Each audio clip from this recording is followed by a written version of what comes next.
Turn It On, the Level 42 fan podcast, is in no way affiliated with the band. The views, thoughts, and opinions expressed are solely the speaker's own. 5, 4, 3, 2, 1.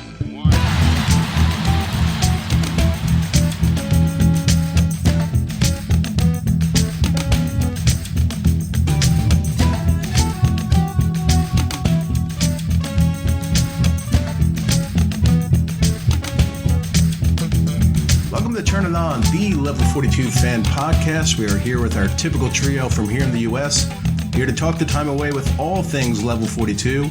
I'm Bob Considine, here with the always congenial Mikey Payne and the sometimes contrarian Winston M. Walker. Winston, windman with many faces and many names.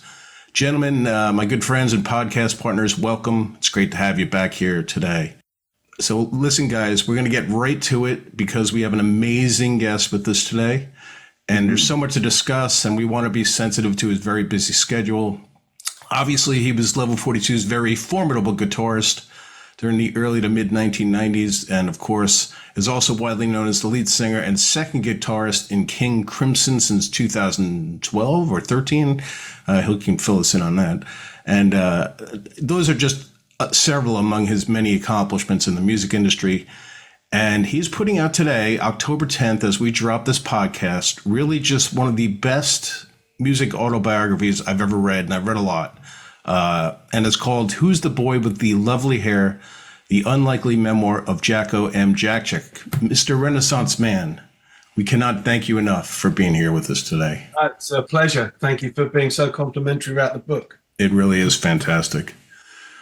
We all have a lot of questions, Jakko. I'm going to get us started with just a general question about the book. For me, it was a book about, the search of your personal identity and your artistic identity at the same time. And some of the circumstances were very sometimes dramatic, poignant, and funny. A lot of funny moments in this book. Going through it, 400 something pages, so much detail. What made you actually commit to this project and to put it out? And is there a project you start which you do not finish? Well, yeah, I was approached by the publisher. Partly as a result of a one-man show I did in Edinburgh, and partly as a result of one of the people that works at the publishing company having heard me tell numerous anecdotes. And so they approached me with a view to writing a book, and we had a meeting about it. And then they sent me a whole schedule, with kind of payments, et cetera, and I didn't respond to that for, 2 or 3 weeks. And they eventually got in touch with me and said, do you not want to do this? I said, well, I don't think I can do this. It just seems like such a huge, gargantuan task, Right. And in the end, they said, well, and we'll get you a ghostwriter. And I said, I tell you what, I am not going to do it with a ghostwriter. So Yeah. what I will do is I will write one chapter. And if you think it has any merit or worth, then let's discuss it further. Otherwise, let's just walk away. So I wrote what is now the opening chapter of the book, which in the book they call the prologue, which starts in Bearden, Arkansas. Yeah. And they seemed suitably impressed by that chapter. So then I committed to it. And I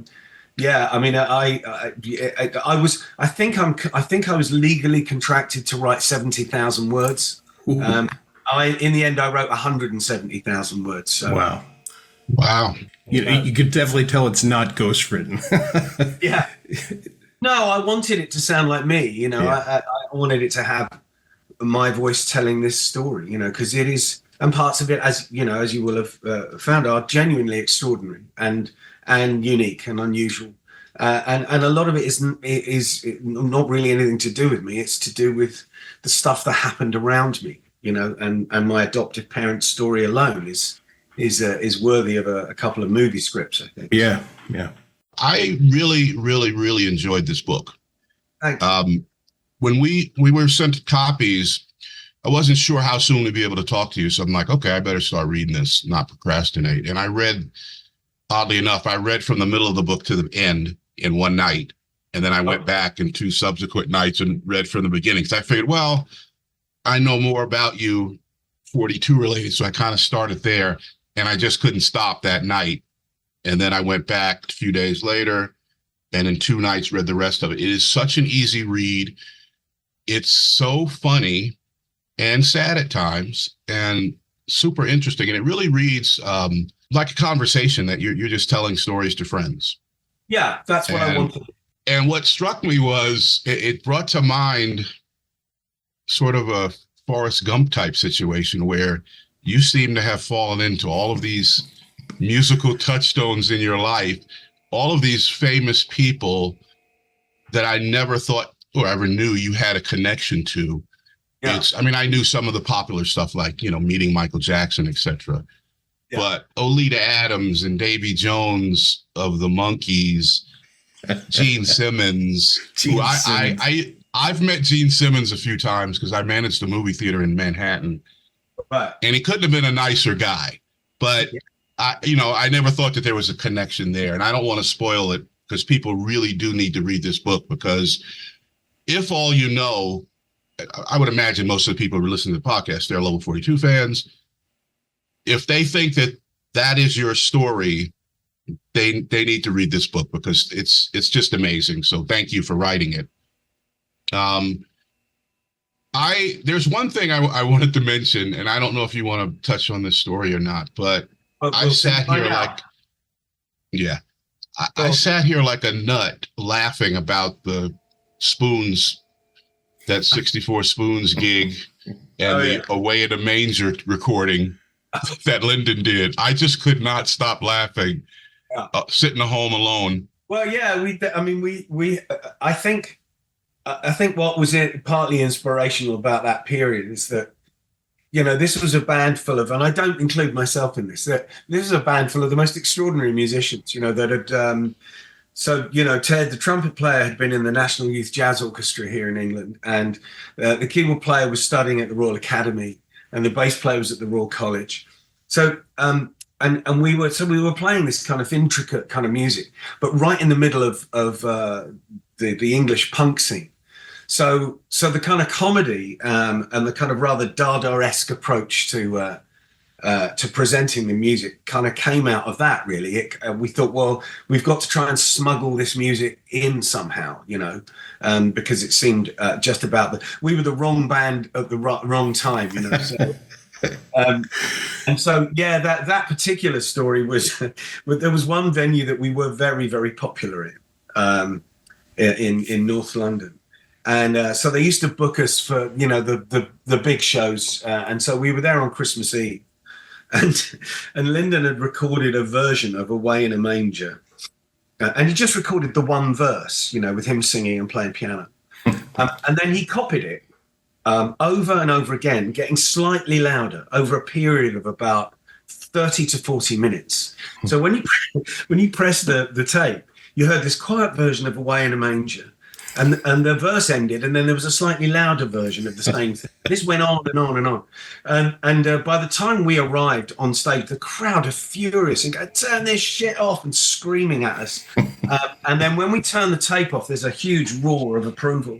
And we count the band in, and of course, the first thing we play is Away in a Manger. So that was, and we used to do these various kind of set pieces where we thought, let's turn it on its head.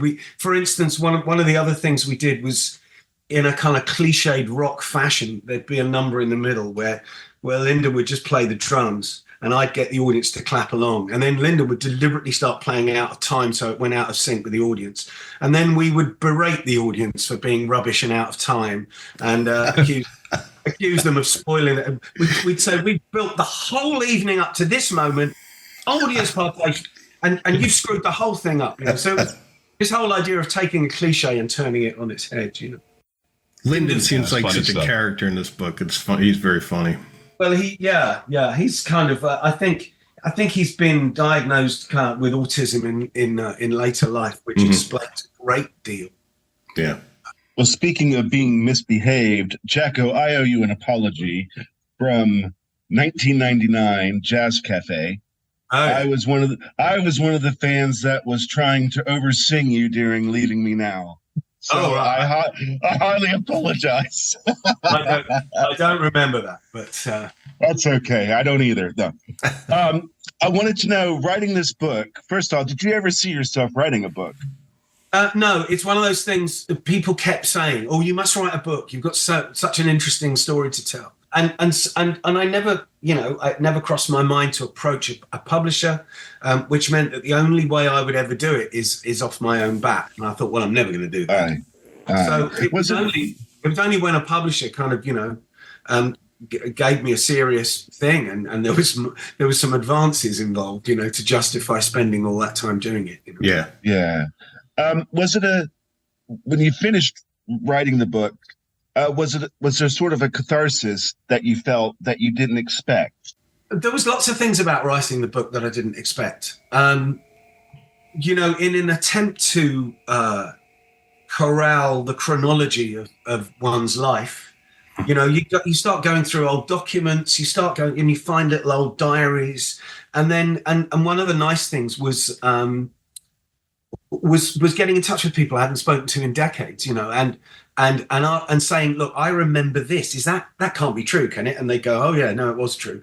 Or they would trigger a memory that I'd forgotten, and so that was really lovely. And I got to talk to people that I hadn't spoken to in a while. One extraordinary thing that did happen is when I did a piece for the BBC back in the 90s called "The Road to Ballina," which is actually, it's a piece of music that uses speech as part of the composition. Right.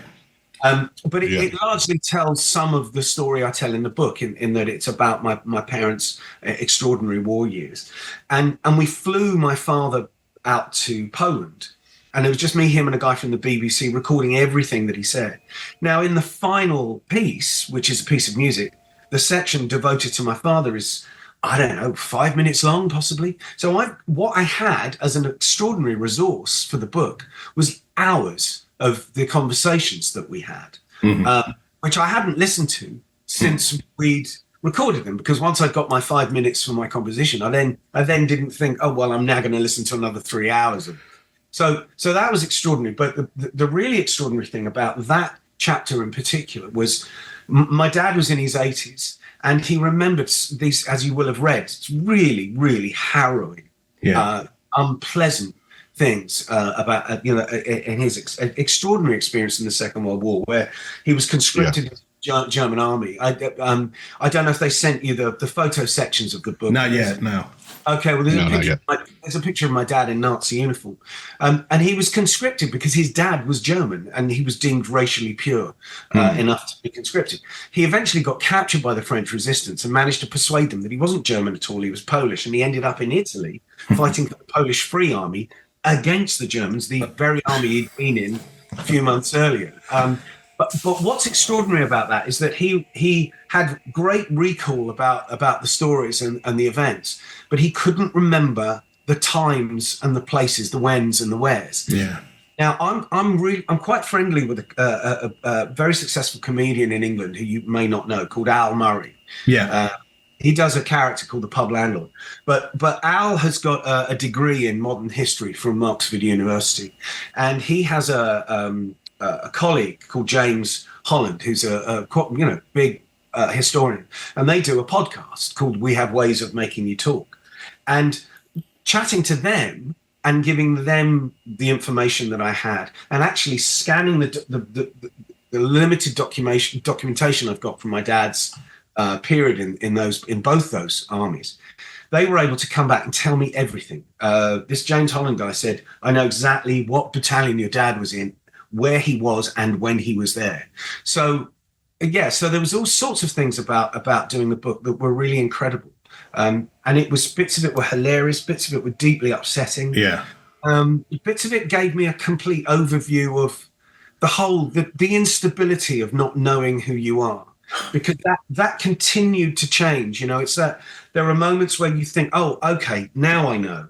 This is my mother, this is my sister, and you feel like you're standing on some solid ground from the first time, Right. And then 10 years go by and you find out that half of that's bullshit, and it's like the ground beneath you disappears again. Yeah. And that's a running thing throughout my life and the book. Yeah, and we're definitely going to get into a little more specifics about the book. And and before we kind of go to the level 42 stuff, the part in the book, Jakko, where you finally get on the phone with who is, I guess, I don't know if the correct term is birth mother. And I really found that moving. I know it didn't kind of end very well, that part. But I really did find that, like, I felt that in my heart when you were on the phone with her the first time describing that. Yeah, it was extraordinary. And yes, regardless of the eventual outcome, it doesn't diminish what an extraordinary moment that was. Yeah. So let's just, we have a huge Level 42 fan audience. They've got a million questions. We're going to kind of be the surrogates for that. I'm going to toss it to Mikey for your first Level 42 base question, and we'll get back into the book. All right. Yeah. In the book, and of course, I don't want to give too much away because you've got to read the book, fans. You've really got to read this book. People say there's things happen when they're supposed to happen. Your Level 42 journey started with a phone call from Mark King at quite an interesting time in your life. Is that correct to say? Yeah. I vividly remember it was a cold February morning, and I was awoken by the sound of the post arriving, and in the post was a brown envelope from the Inland Revenue, the British equivalent of the IRS, informing me that I'd been they'd forward my case to the bankruptcy division. Oh yeah. That's how the morning started. And I was pretty depressed, as you can imagine. I went and make a cup of tea, which is, of course, is the cure-all for everyone that lives in England. Absolutely. And the milk was off. So I had to get in the car, and I drove to the local store. I lived in a village at the time. And I went to the local store to buy some milk. And by the time I came back, my answer phone light was flashing on and off. And I played the message back, and it was Mark King from Level 42. I'd never spoken to before in my life. I didn't know him. I hadn't met him. And behaving in a way that I then became familiar with, but at the time seemed kind of really unusual, because here's this band who at the time were really, very successful, live act and album act. And he said, it's Mark King here. I need to talk to you about something. It's pretty urgent. Could you call me back? Here's my number. And I thought, what's this? It just seemed insane. So I phoned him back. And again, typically Mark, as I know now, he said, he rushed through the recent history and the death of Al Murphy and the new album and the new record label. And they were going to go out on tour across the world to promote it. They needed a new guitar player. Who was, permanent guitar player who was prepared to commit for a minimum of 2 years. Mm-hmm. And I was just completely, because it's all, it was like a blur of information. And I said to him, I'm sorry, you asking me to audition? And he said, no, the job's yours. Do you want it? Oh my God.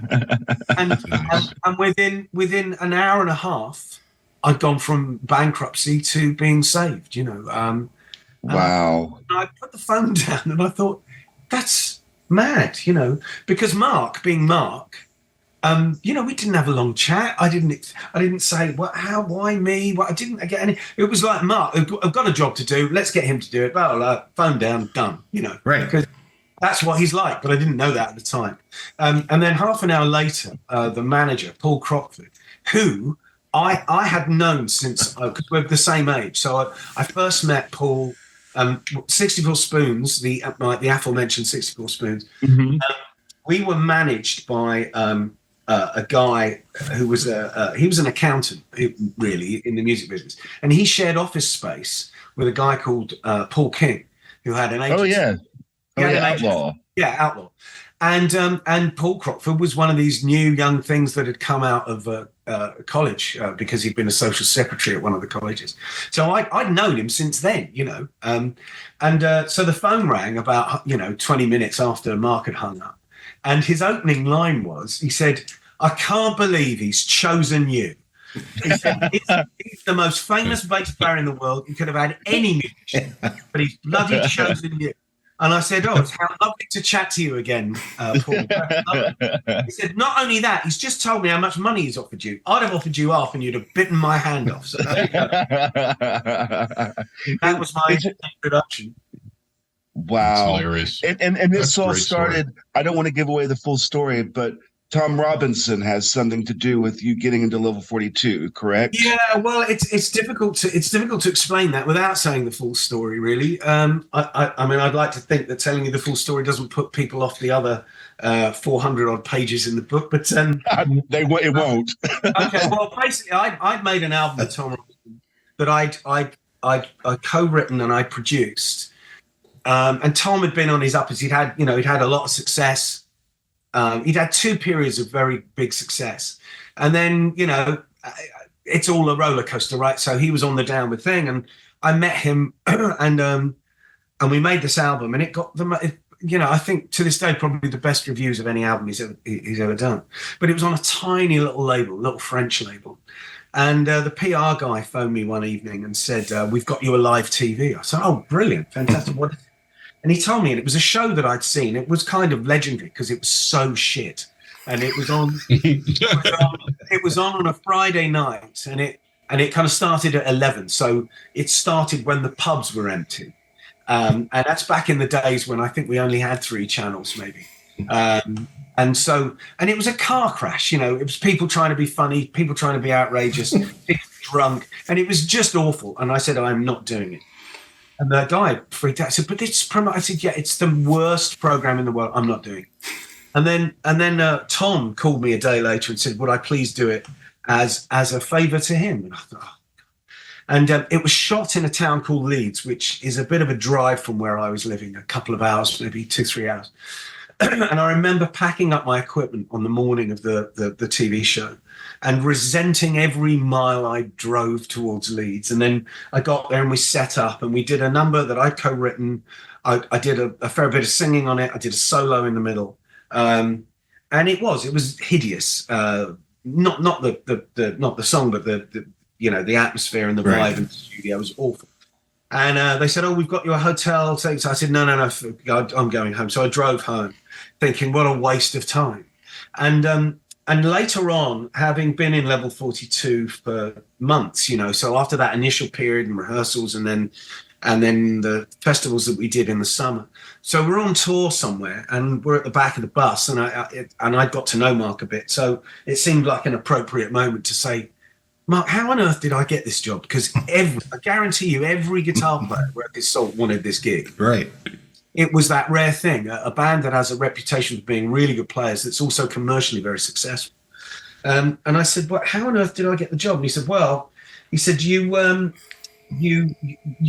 came very highly recommended by 2 people I really respect." And I said, "Well, who's that?" And he said, "One was an engineer called Julian Mendelssohn, who I'd done a lot of work with because he used to engineer all the stuff that Peter Collins did. Yep. So he produced some of my stuff, and then I worked with Peter as a kind of a arranger, guitar player, and so I did a lot of work with Julian. And the other person was Nick Kershaw, and I'd known Nick's because Nick was in a kind of rival, well, not really a rival, but he was in a band that was contemporary to Six Four Smooth. He was in a band called Fusion. It was kind of a jazz rock. So I knew him from then, and he'd recommended me. And I said, "Oh, okay." And then Mark said, and then one evening I came in from the pub and turned the TV on, and I thought, "Oh, it's Tom Robinson," and that's the bloke those 2 people keep recommending. And it just shows you, right? I did not want to do that, and you just never know. That's the tale of that story. Is you just never know who's watching, And that's a brilliant story, Jakko. Thanks again for telling that. Amazing. Yeah, that was pretty cool. I kind of told that story to a buddy recently on a car drive, and he got a kick out of it. He's familiar with the band, but he thought that was a great story. I was not aware that, as far as 42 goes, that the Crystal Palace Bowl gig was your first UK show. Yeah. And it's very well, a lot of the fans love that gig. They've been clamoring for an official live release. But you had some interesting tales about that gig and possibly nervousness. Oh, man. The whole experience was very odd, from the brief phone call telling me that I'd got the job, even though I didn't know it was a job I was up for. The brief discussion with Paul Crockford. And then there was months where I'm sat at home, I'm being paid regularly. So all my basic bills are being taken care of. I'm on a retainer, but I'm not interacting with anybody. I haven't spoken to Mike. I've not physically met Mark. I'm sat on my own, just learning all this material. And part of me's going, are you going mad? Have you made all this up? Maybe this isn't really happening, and you're having a psychotic episode, and you're just imagining that you've joined this group. That's how disconnected it felt. And then we did the rehearsals, and the rehearsals led to sporadic festival appearances throughout the summer. And you know what those things are like? They're short sets, so like 45 minutes. Yep. And there's no sound check. You wander on. It's a baptism of fire. It's a blur of noise and lights, and then it's over. And then you know. So the first proper gig on our own was headlining Crystal Palace Bowl in front of 20,000 people. And I remember two things. One, the sound check was the day before, because I think the gig was on a Sunday. Right. So on the Saturday, and of course we'd been out of the country for a month or two. So I drove down to Crystal Palace, South London. And back then, there was a lot of construction going on in London at the time. And there were these huge kind of buildings that had these huge kind of wooden boards in front, covering up the building that was going on. And onto which were these gigantic, bigger than life-size posters with my face on, and that was really shocking, to suddenly see that. And then when we got to the sound check, they were setting up for the merch sales the following day, and there's a T-shirt with my face on, and I suddenly thought, oh shit, this is serious. And the gig was also, so A, it was in front of 20,000 people. B, it was being recorded for broadcast on Radio 1 on Christmas Day. So I was absolutely petrified. And I did think, and I made a mistake. Well, I thought I made a mistake in a solo very early on, because I'd become, by default, I'd accidentally become the featured soloist. So I was doing solos in most numbers. And I had a solo early on, and I played what I thought was a terrible note. And then I spent the next hour and a half unable to forgive myself for that mistake. It was a great learning experience. I love that story. And the following week, I was badgering the BBC, and I eventually got through to the guy that was mixing it. And I said, look, and I told him exactly where it was. He said, I don't know what you're talking about. He said, I'll tell you what, I'll send you a cassette. And he sent me a cassette, and I couldn't hear it. I couldn't hear this mistake I was absolutely convinced I'd made. And from then on, I just, the nerves went, and I just enjoyed it. I mean, I enjoyed every gig I ever played, I think, Level 42. It was a brilliant job to have. And as I say, as the featured soloist, it didn't really get better than that. I had none of the kind of weight of expectation. And although I'm a singer, I was happy. I was happy just to be the guitar player. It was great. It was fantastic. And you did it really well, Jakko, because you're a great lead player, but you're a great rhythm player too.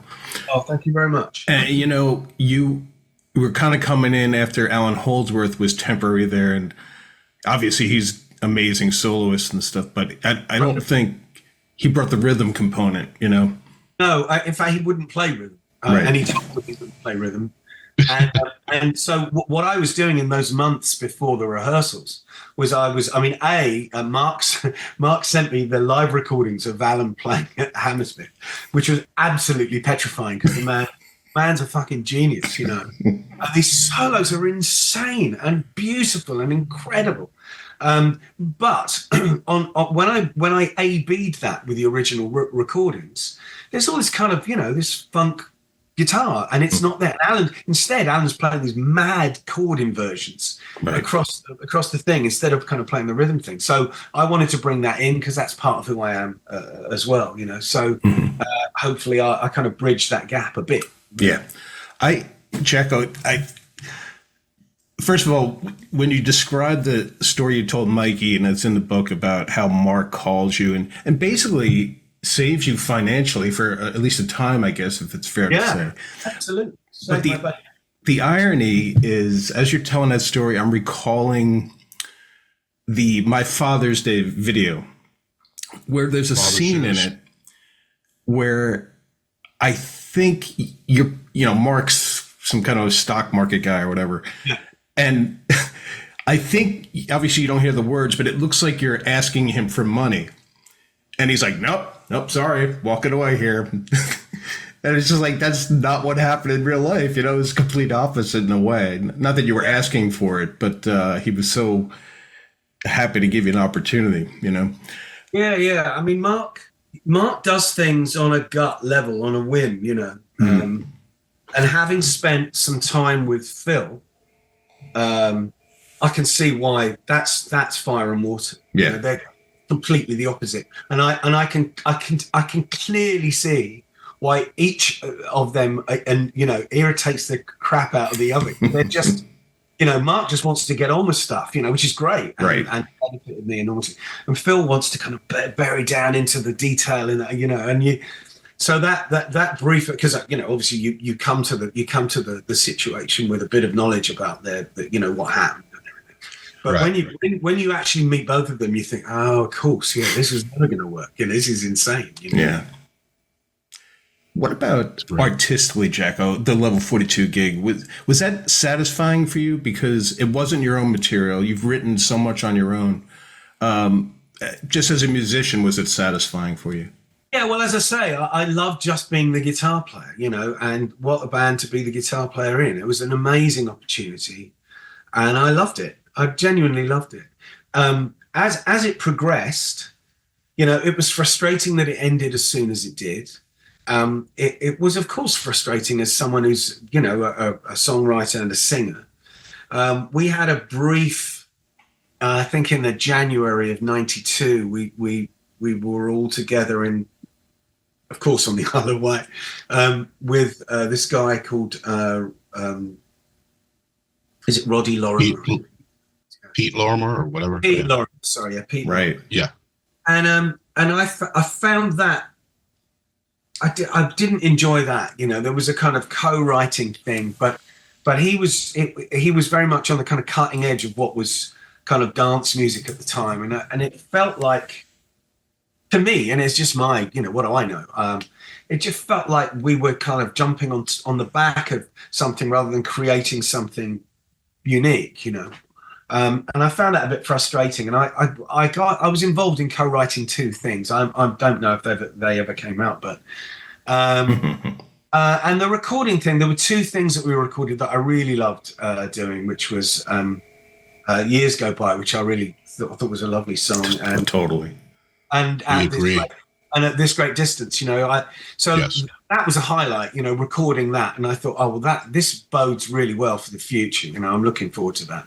So the two recording experiences I had were those B-sides, which I really loved doing, and the frustration of the whole Pete Lorimer approach to writing, and then the whole thing just fell to bits due to internal politics, which was heartbreaking, because I really didn't want it to end. I loved it, and I wanted it to go on as long as possible. Jakko, those two songs that Pete Lorimer did, were they Fire and Free Your Soul? Yeah. Oh, okay. Yeah, there's a lot of people have been wondering, where did those start? How did they come about? And I can understand now, listening to them, they're great tunes, but are they level 42? I don't know. Well, they were born out of that thing at the time of creating loops, and I think some of the loops are Gary. I think Gary played a bit, and then they looped two bars, and you think, oh, hang on, not fucking Gary Hunt. Right. Let him play. He's brilliant. What the? So, yeah. But I guess listen, I get the impression from talking to Mark. I don't want to talk on his behalf or put words into his mouth, but I get the impression that he became part of that whole machine. The kind of we have to have hits, we have to constantly have to have stuff. And I know he looks back at that now differently, and is now doing it because he loves doing it, and there is no pressure. Yep. Right. There are no records. There are no hits. It doesn't matter. But I know a time where he'd be really pissed off if the record. And I remember when the album came out, and I remember the tour manager saying, "Oh, we had a day off," and he said, "Oh, don't contact Mark today. It's not in a good place." And I went, "Oh shit." Yeah, we had a lot of pressure, right? And me being me, I phoned the tour manager an hour later and said, "Look, I'm really worried. Is it his dad? Is it his girlfriend? Is it?" He went, no. He's annoyed because the album only went in at number 3. And I remember, Oh my God. I wish I was as unsuccessful as him. But I think if you talk to him now, he would agree with you and go, yeah, isn't that mad? But that's kind of where everybody's head was at the time, you know. Wow. The first time I saw you play, Jakko, live was actually my very first Level 42 concert at Brighton Dome in '94. Oh, yeah. The night good before show the as Albert well. Hall. Yeah, and I got to meet you that night too. It was amazing. Was I arrogant and offhand? Absolutely. No, you're right. What I wanted to know, well, first, during the Brighton Dome gig, I was really lucky to hear it. And first off, your guitar solo and It's Over absolutely made me blubber like a baby. Yeah. Mark too. Mark said the same, actually. Yeah. Oh my! It was my first gig. It was just I was front row and center, and it was just all in hindsight, it seems like a dream. But that night at the Dome, you had a really incredible guitar solo there at the end of the Chinese Way. Oh, and your strings broke. Yeah, I tell you what happened at the Brighton Dome. There's a big semicircle in front of the stage, right?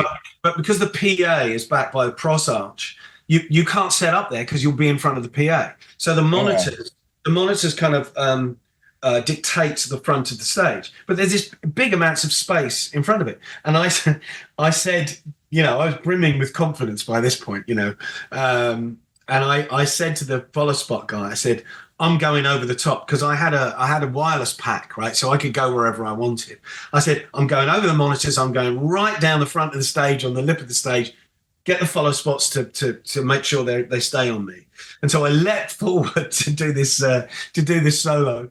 And yeah, sure enough, a string broke. And I was playing a Steinberger trans tremolo. It's an extraordinary piece of engineering where the tremolo keeps everything in tune. So if you play a chord, it's like a pitch wheel, It does mean, however, that if a string goes, you're completely screwed, because you can't play it. It's just gone completely. So I'm standing in front of whatever it is, 2,000 people, and of course Mark, being Mark, rather than try to skim over it, draws attention to it, and online was going, "Oh, what a shame! He was doing so well." Yeah, that's what he said. That's a shame. There's a few moments like that he screwed me over. I remember we always used to come on stage from stage left, and I would come on last because I was far stage left. But one gig, I think it was in Portsmouth, we came on from stage right, which meant I had to go on first for the first and only time. And so we're waiting to do the encore, and Mark says, "Right, come on then. Go on, go." And I go on and I do the whole big rock star holding my hand up and everything. And I turn around, they're all giggling behind the PA stand. Come on at all. It made me go on and made me look like a complete dick, That's funny. Sounds like him. I just want to piggyback on a few small things. I know your love of Holdsworth. There's a bit in the book where you literally work your way into getting his phone number and you call him. Yeah. And then you get to go to his house. Like, that just blows my mind that you could call up a famous musician like that and then he invites you over. Well, How cool was that? I was working part-time in a record shop, and Allan had joined Gone, and the album that he made with them came out. So I'm looking at this thing, and I was a huge fan, and I'd gone to see him in all sorts of contexts, playing in pubs and jazz, duos, trios, but also with Soft Machine and whoever. And I remember buying the Tony Williams stuff on import because you couldn't get it in England. So this album came in, Gazeuse, and I suddenly thought, well, I'm going to phone up Virgin Records. I'm going to pretend to be somebody from Bradford, because that's where Allan was from. And I trained as an actor, as you will know in the book. And so I put on my best Bradford accent, and I said to the person on it, I said, "I need to get in touch with Allan Holdsworth. There's there's an issue with the family. We need to get hold of him. He's just made an album on your label. Could you give us a contact? And they just gave me his phone number, much to my utter amazement. So I phoned him up, and bless him, he said, I said, I'm a huge fan, and I wondered, do you give lessons? And he went, oh, no, man. No, I don't know what I'm doing. I can't give anybody lessons. And then there was an awkward silence because I'm just a stupid fanboy, talking to my hero. And he broke the silence by saying, you can come round if you like. And I thought, what the? Yep. So I used to go around to his flat. He lived in Chesington above. There was a large Georgian house which was being used as a rehearsal facility. And he was living in the flat above. So, and I think I say in the book, I can't remember now how many times I went there. It might have only been a couple of times, but in my head, I went there every week. Right. That's still amazing. He was so generous, and I sat next to him and watched him play, and I would play chords and watch him improvise over the top. And he would tell me stuff about his sound and how it works, and he'd show me the amps and what he'd done. He was not averse to getting the soldering iron out and rewiring his guitar and the amps. He was really into all of that as well, and he was really lovely. It was really lovely until I got the Level 42 gig, and the first time I saw him after I got the gig, he was quite off with me. I went to a gig of his at the Jazz Cafe, and he, instead of greeting me warmly as he usually do, he went, oh, all right. He said, how's your new job then? And he said, I know why they fired me. I said, why is that, Alan? He said, because I look like fucking Methuselah, is what he said. That's classic. I have fond memories of seeing him with Gary at BB King's in Times Square in New York. Oh, yeah. And a bunch of us went, and, we were all, folks that I went with, we were all familiar with his work before Level 42. But of course, afterwards, we asked him to sign the Guaranteed album, and I think he was really, really shocked. Like, holy hell, where'd this come from? He wasn't expecting that. What I love about the book, Jakko, is, after you were in Level 42, I can't say I took a deep dive into your catalog, but I did. I got into Mustard Gas and Roses. I love that album, and particularly Just Another Day in My Little Town. Love those songs. But the book gave an opportunity for me to I'm going to see what song Jakko's talking about, see if I can find it on YouTube or something like that. Yeah. And I did. I really thought Dangerous Dreams is a great song. You've referred to that a few times early on. I'm really thrilled you brought up, I'm a big Genesis fan, but when you did Entangled with Steve Hackett, I love that version you guys did. Oh, thank you. And also, going through your King Crimson stuff, I love the way you sing that song, Starless. Great song. And you sing it so beautifully. Thank you very much. I did want to get back to the back just a little of the book, just a little bit, Jakko, because we only have limited time. And you are selling this book, and it, as Mikey and Winston said, you need to go buy this book. As it deals with so many family issues and, your adoptive parents and your birth mother and eventually your birth father at the end, we won't give that away. But I'm wondering, after it's done, has anybody in your family, either families, gotten a chance to read it? Have you sent it to anybody and gotten any reaction? Well, I don't. I no longer have any contact with my family in the south of America. Okay. If you've read the book, you'll know why. Yeah. I've recently found, as a result of finding my father, which is kind of where the book ends. Mm-hmm. I have another half sibling, right? Who I get on with, and we chat. But I have a brother who I knew existed. I discovered that he existed in the year 2000. But I was unable to track him down. He has to track me down. That's the way it works. And I was in a hotel room in Santiago in Chile, in between two big shows at an arena there with Crimson. And one day my phone pinged and I looked at it, and it was this guy, Darren, who I'd discovered, whatever it was, 18 years earlier. And he just found me, and he told me that his daughter one of his daughters worked in social services and informed him that a law had been passed which now allows adult adoptees access to all of the records pertaining to their adoption. Right. And that he'd been given this little dossier, and that he'd seen for the first time that he had two half siblings.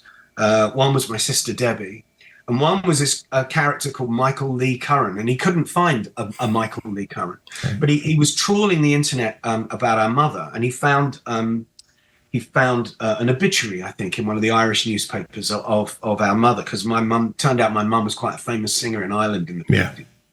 And he found this article, and it talked about Debbie, who he knew about, and it talked about, you know, famous guitar player Jakko Jakszyk. At which point he thought, oh, well, he must be Michael Lee Curran, with, you know, because that was my birth certificate.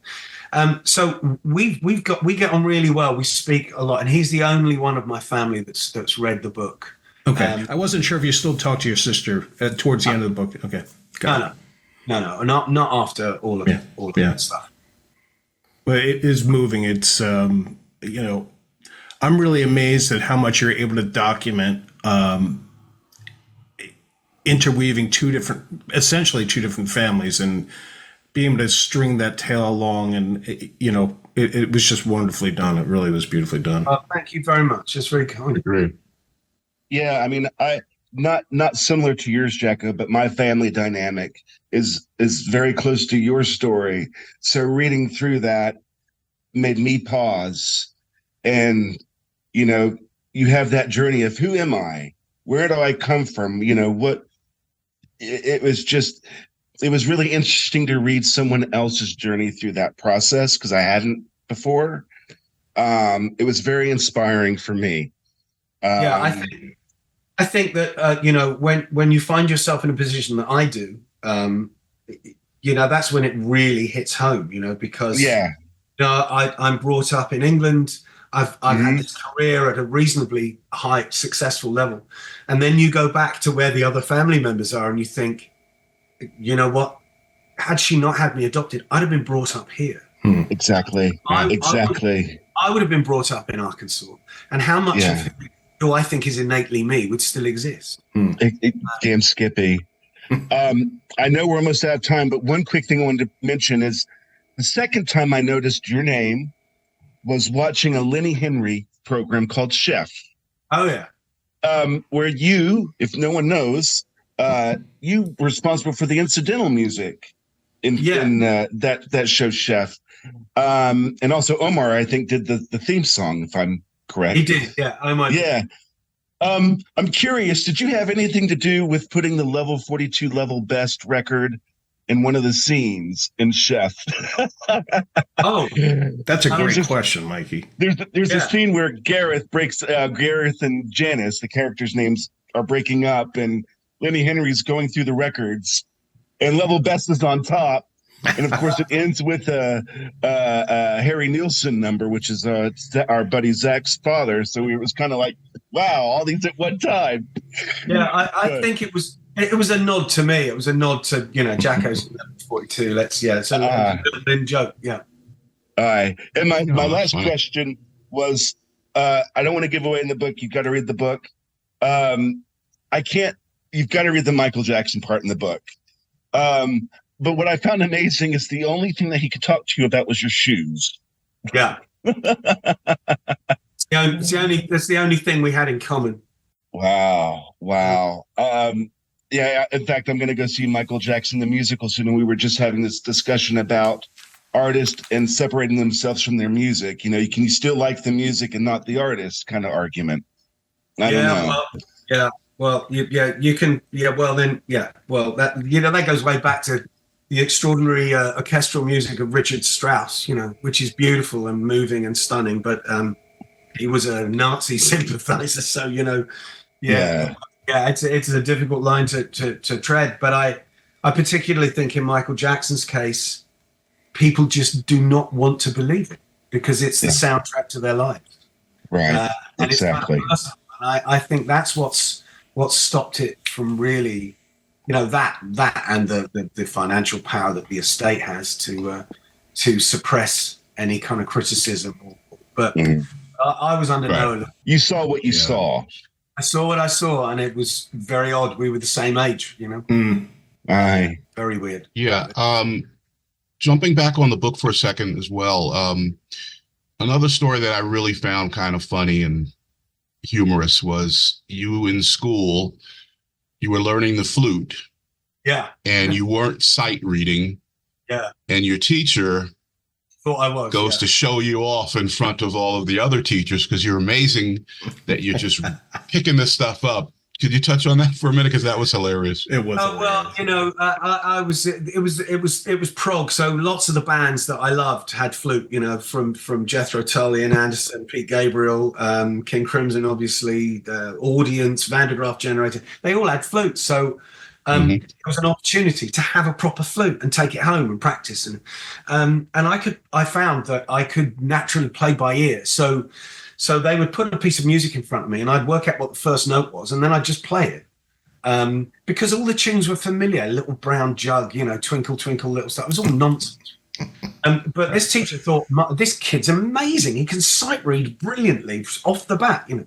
So I later found out that none of the other teachers liked him and thought he was an arrogant little shit. But so maybe there's an element of karma in this. But he told me to go down to the music room one lunchtime. And there was 4 of the teaching staff there, and he hadn't told me about this. And he said, "Well, he wanted to show me off to them." And he put a piece of music in front of me, and it was by somebody called Haydn, who I'd never heard of, you know, and I didn't know the tune. So I kind of went, "Oh shit," you know. I went, right, "That's an A, that's a G." And of course, I completely humiliated him, not on purpose. But yeah, that's what happened. I got to say, there's a million stories like that, and you know, a lot of funny stories. We haven't even talked about the Paul Crockford story where you misread something, and I don't want to get into it, but you were a little insecure about your status in level 42 when you first started. I love that story. But Jakko, I just wanted to congratulate you. We all do about this book. It's really terrific. We know you got to get moving to a different interview. He's on the junket, folks, as they say. Yeah. Stop. Yeah. But I can't stress enough. This book, if you're a level 42 fan, if you're a Jakko fan, it's great, of course. But even if you're just a genealogy fan or a fan of real books of the heart, you got to pick up this book. It's not just for music lovers. Absolutely. Yeah, I agree, Bob. 100%. Buy the book. Yes, please do. Thank you very much. I really appreciate it. Thank you for your time. If I could, let me just tell where people to get it. It's, again, called Who's the Boy with the Lovely Hair, the Unlikely Memoir of Jakko M. Jakszyk. You can get it at Kingmaker Publishing. I don't know if it's on Amazon, if it's going to be sold that way, Jakko. Or? I think it will be available on, I mean, I think we try and steer people away from Amazon because because they said and you earn less money. But yeah, there's a company called Burning Shed, and there is a place in America. That's right, Burning Shed. There's an American distributor too, whose name I've forgotten. Yeah. So there you go. That's very, very poor on my part there. No, you're fine. Again, Jakko, thank you, and good luck with the rest of the way for the book. Yeah. Nice seeing you again, Jakko. And you guys. Well, I can't see you, but it was nice briefly to see you. Thank you, Jakko, very much. There we are. See you. All right, take care. Bye-bye. All right, guys. All right, and guys, we will be back with our next episode, a few weeks from now. Guys, great call. Winston, Mikey, thank you. And for those listening, we want to thank you. We're going to leave you now, but we'll wait till you return. See you next time, everybody. Bye-bye. Bye-bye. Bye-bye.